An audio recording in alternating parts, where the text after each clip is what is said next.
Are you feeling drained by parenting stress and kid worries? Join us with Dr. Mike Ronsisvalle as he shares heartfelt stories and simple ways to ease anxiety while building stronger family bonds. Stay tuned.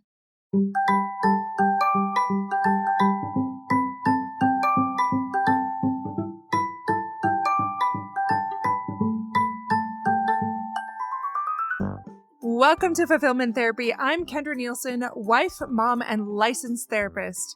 Do you ever feel like you're doing everything right, but you're still exhausted and empty? Did you think life, marriage, and parenting would be simpler and more rewarding? Sometimes you just want to crawl back into bed and lose yourself in screen time and chocolate, rather than face that personal or family stress. You are not alone. This podcast helps you break free of the rat race and build a richer, more meaningful life, flourishing incrementally and realistically, improving your mental health and wellness, and living with deeper purpose beyond the mundane, no matter where you are in life's journey.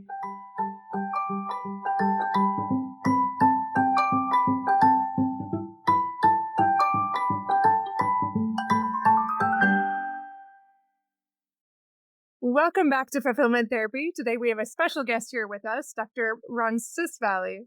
He's a licensed psychologist and CEO of Live Behavioral Health. With over 35,000 hours of face-to-face contact with patients over the last 2 decades, Dr. Ronsisvalle has developed a passion for helping parents and couples create the healthiest relationships they possibly can. His digital platform, Live Well Coaching, helps thousands of people connect to courses and challenges that teach empirically validated coping skills that get people healthy, stay healthy, and live well. So thank you so much for coming on the show today. Thank you so much for having me. I appreciate it. Yeah. So tell us a little bit about how you got into this space and why you're passionate about it. And from the time I was just a young kid, really a teenager, I was fascinated by families and relationships and dynamics. And so it was just this natural process for me to get trained as a psychologist. And as I've engaged the field for, it's longer than I'd like to admit now, 20 something years, it has become very clear for me that we need to focus as much as we possibly can in my field on things like healthy relationships, just the dynamics of our culture and how that interacts with marriages and families across our country. So that's what drives me. It's what I'm passionate about, and super excited to talk to you about some of the strategies that people can have to get healthy, stay healthy, and live well today. I'm super excited to hear all about that. So tell me a little bit about what that is, because listeners don't know. Yeah. So Live Well Coaching was really birthed out of a passion for me as a psychologist. I started clinics in Central Florida 20 years ago, and those grew, and we treat addictions and trauma and depression, and anxiety and stress, and families and couples and adolescents and children and play therapy. We do all this stuff, right? That really helps us enter the lives of clients and helps them get healthy. And we've done a great job of that. I am not saying that to toot my own horn or to be arrogant. The reality is, man, we've been able to help a lot of people. But one thing that's clear to me over the past maybe 7 or 8 years is the amount of people that need help is growing.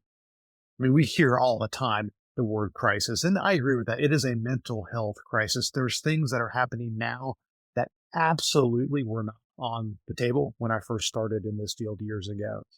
And so it became just obvious there's a disconnect between the amount of need and the amount of therapists that can actually speak into that need. So I've spent several years now curating Live Coaching, a digital platform that has courses and challenges. We do live events every day. We call it the daily drop. So every day we give information 5 days a week, I should say. Mondays, we talk about depression. Tuesdays, we talk about anxiety and stress. Wednesdays, we talk about wellness. Thursdays, we talk about addictions to things like alcohol, drugs, but also pornography and shopping and gambling, just anything that feels compulsive. And Friday, we talk about relationships and parenting and kids and adolescents. My whole goal with Live Well Coaching is to take all the information from our 40 plus clinicians. We have psychiatrists and psychologists and psychiatric nurse practitioners and licensed mental health counselors and licensed marriage and family therapists and all these people just together. We gather the information. We gather the hundreds of hours of our clinical experience that we have. And we've used that experience to produce these courses and challenges that are on demand, these live events that all are geared towards helping people have information. Because if we have information, we actually are armed and equipped to beat back against a mental health crisis. It's when we try to deal with our issues blindly without knowing really what to do or how to do it that we can end up being consumed by what amounts to really significant mental health issues. That sounds incredible. And I've got to ask, do you have a favorite day? I teach Tuesdays and Thursdays. Tuesdays, we talk about anxiety and stress. Anxiety is now the most important issue of our time. I really believe that. It's from a mental health perspective. There are more people diagnosed with anxiety today have ever been diagnosed in the history of how long we've been measuring this. So it is a massive problem. And that probably doesn't come as a surprise to anybody who's viewing. And then Thursdays are fun for me because I feel like addiction is universal. Like people think of addiction as, oh, I'm an alcoholic or I'm a drug addict who's been doing heroin. And that's really not addiction. Those things are addiction, but addiction's so much bigger because addiction speaks to the things that are just compulsive that we don't want to do. So it's super fun for me to teach those days. I've got colleagues on staff that work with me. Dr. Trevor Hislop is a guy that is really involved in the process. He's a marriage and family therapist, and he does a great job on Fridays talking about relationships and family. So I'd really encourage folks to dig into Live Well Coaching if you want access to information from therapists that can help you develop the skill set. It's all like research based and cognitive behavioral in nature, which means there's some validity to the information that we're giving. So hope you guys can check that out. Absolutely. And I'll put that in the show notes as well. But that's an app mostly. Is that right? It's an app. It's also online. Our website's actually even better than our app. But yeah, you can access it at livewell-coaching.com or just in the App Store. You can search Live Coaching and it'll come up. Okay, wonderful. We'll definitely put that in there. You talked about how anxiety is one of the most important issues. And you also talked about this mental health crisis, which I don't disagree here. In your own opinion, why do you think that is changing so rapidly? Oh my gosh, man. That's such a great question. I have some opinions on it. I can tell you that right now. I think that we live in a world where technology has absolutely started to consume our lives. If you think about the way our parents grew up, it's a completely different world. If I think about how I grew up, I talk to my kids about this all the time. I was telling my kid yesterday, just riding down the road, when I was dating your mom, I had to call her on a landline and be like, hey, what are you doing tomorrow? Are you free? I couldn't text her. There was no Snapchat, no instant message. He's like, wait, the corded phone? I'm like, yeah, the corded phone. That's how I interacted with your mom until maybe a couple of years into our relationship. And if you compare that to what we deal with now, and especially for our kids, the tidal wave of information that they have coming at them, it's unlimited information and unlimited access to uncurated information. I think that's one of the biggest problems with the internet and technology right now is no one's curating the information. When I was growing up, there were 3 networks, CBS, NBC, and ABC. And there were some people that were employed by those organizations that made decisions about who should have a platform and who shouldn't. And what that did is it at least provided some stability to the idea of, okay, we can stand behind the information that we're putting out there because we believe and trust the experts that have a proven track record. We understand who they are and they have a word to speak into our culture. It's like a Wi-Fi hookup.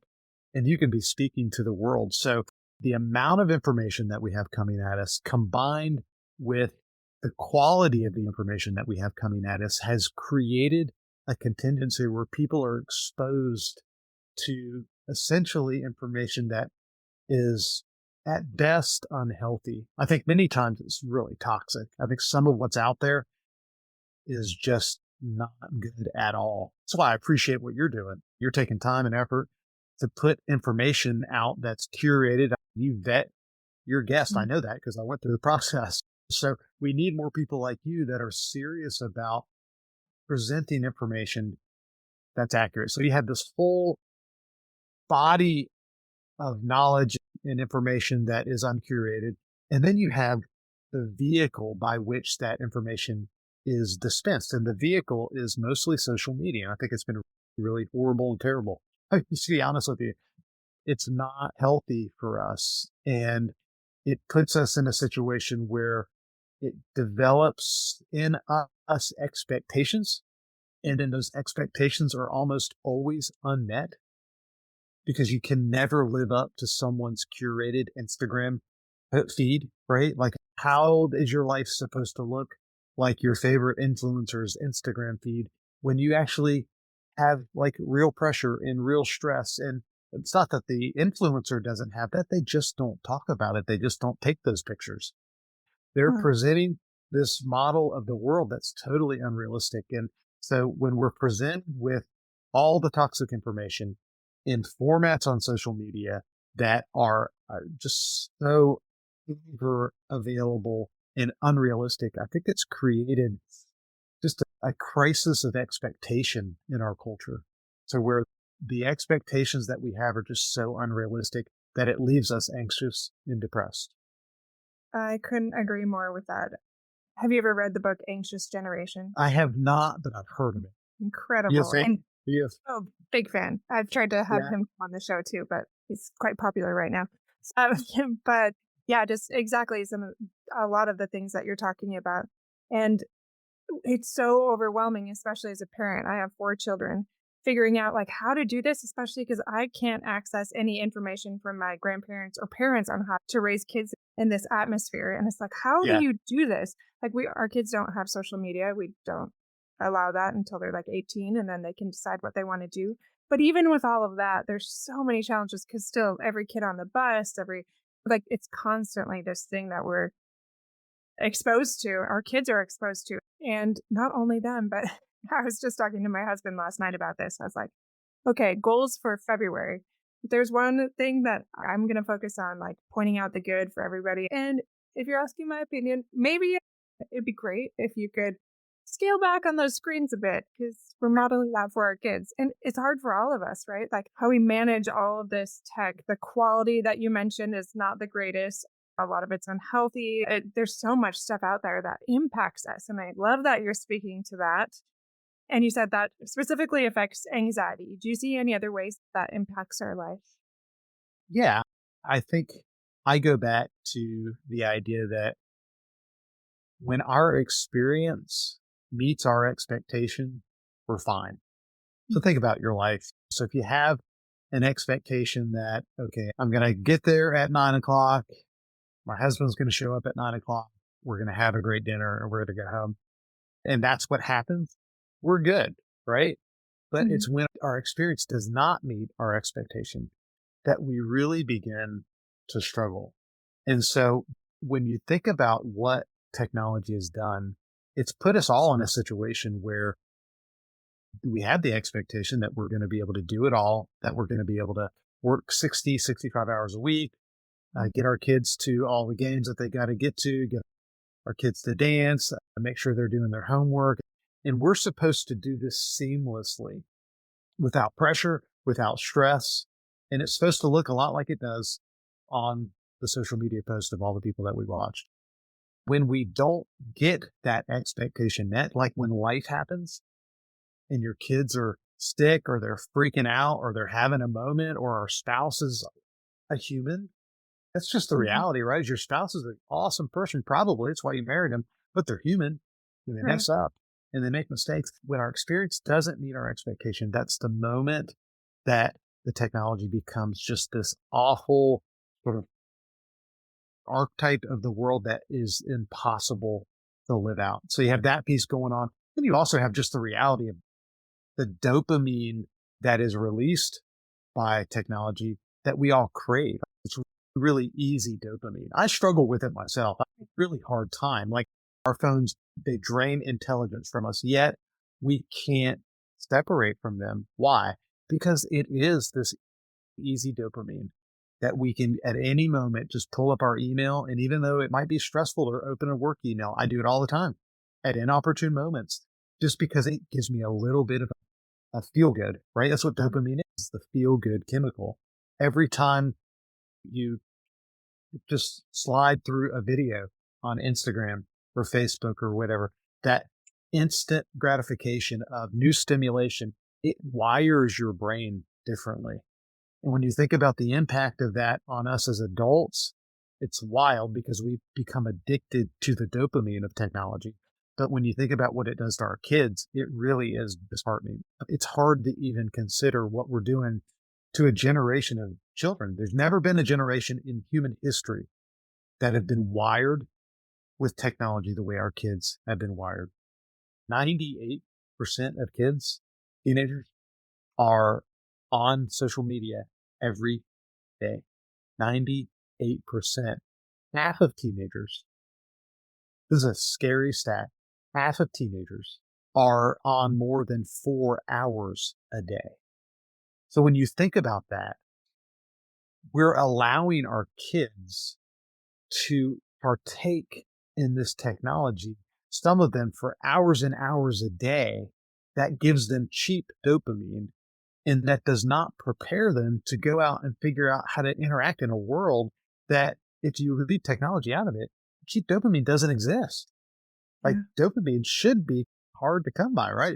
Dopamine should be, I worked really hard, I feel satisfied, I have some dopamine. Dopamine should be, I went to the gym and I worked my muscles. That was a difficult workout, but I have some dopamine.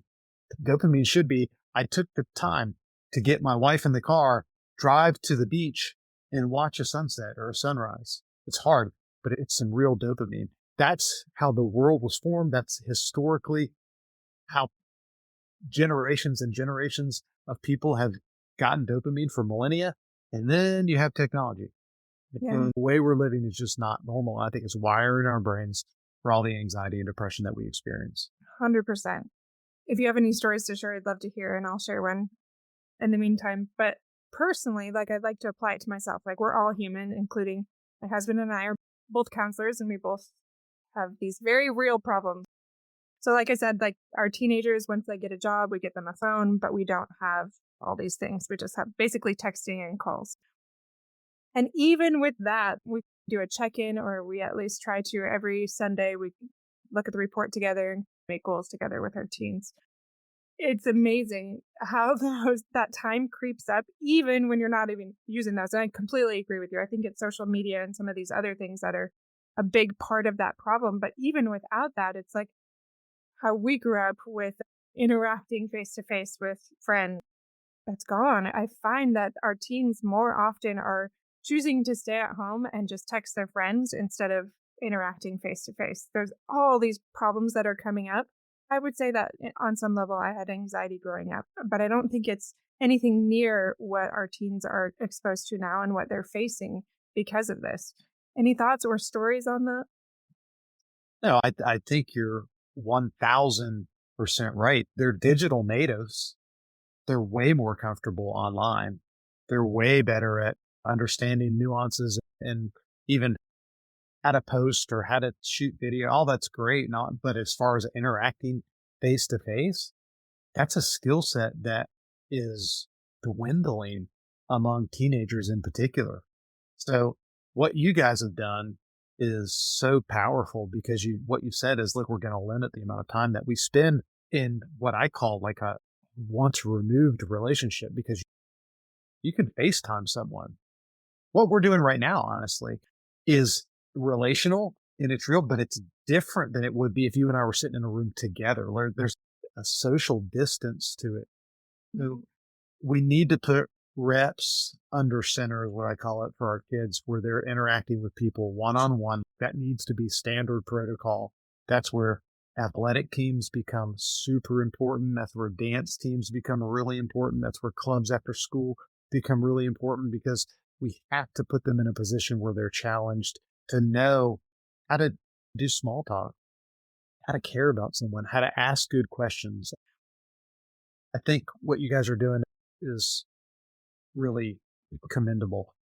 I've got a hot take for you here regarding our strategy. So we've really tried to figure out how do we allow our kids to be what we say in the world, but not of it.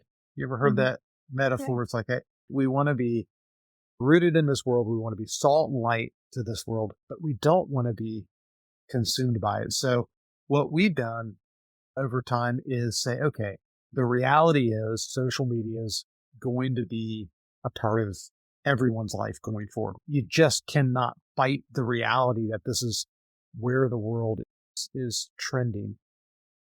But our job as parents, I think, is to say, okay, how can we take moments, expose our kids to social media, and then use it as a platform to help them grow as individuals? So, one of the things that we've done is obviously tried to say, look, number one, you're going to be with people.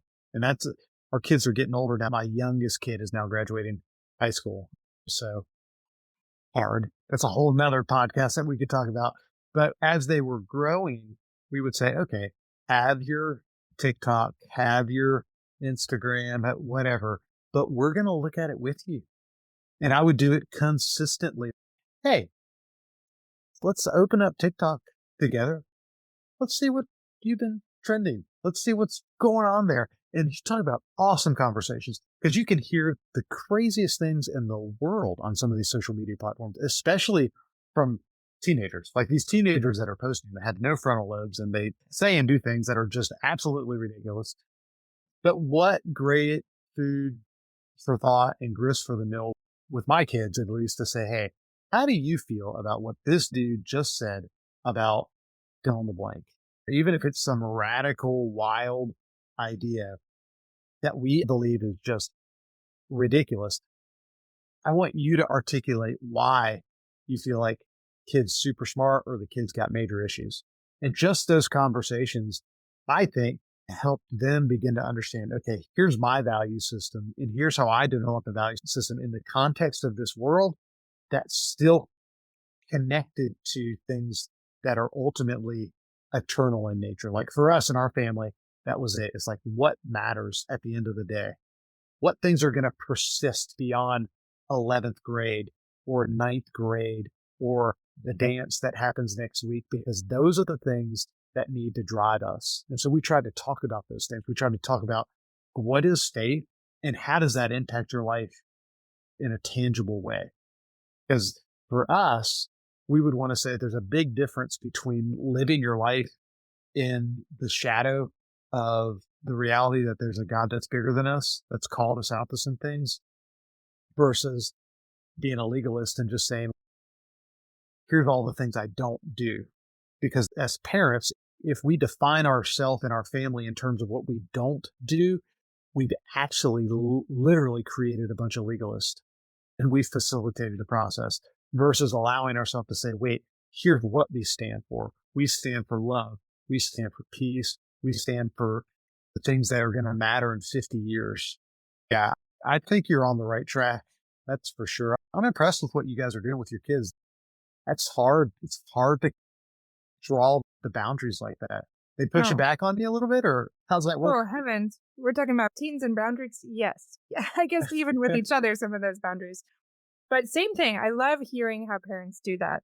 Like how Yeah. you are saying, okay, yes, let's do some social media, but it's going to be monitored or it's going to be a discussion, not so much like a helicopter parent, but more a very involved and present parent versus that passive parent. Love that.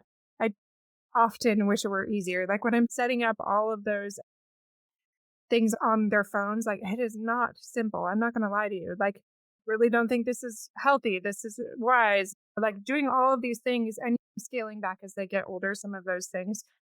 So Yeah. I appreciate you showing us what that looks like in your life and what we could do. but also turning it back to faith and values and what you stand for. Love that. It's like being more informed, more conversational with your kids about what matters more, what matters most to them. What kind of person do they want to be? Because I have a feeling if I were to be like, okay, kids, right now, free reign, let's just go check it out. I guarantee you my boys would be watching the most ridiculous prank videos, like stuff that's funny, but it's like, okay, how much are we filling our mind with all of these things that maybe don't? Correct. Is this productive or not? Yeah, beautifully said. Thanks for tuning in to this uplifting chat with Dr. Mike. Your path to calmer, more present parenting starts here. Check out Fulfillment Therapy's blog at fulfillmenttherapy.org or email us at hello@fulfillmenttherapy.org for a free coaching call that could become your next podcast episode. We'll see you back here shortly for part 2.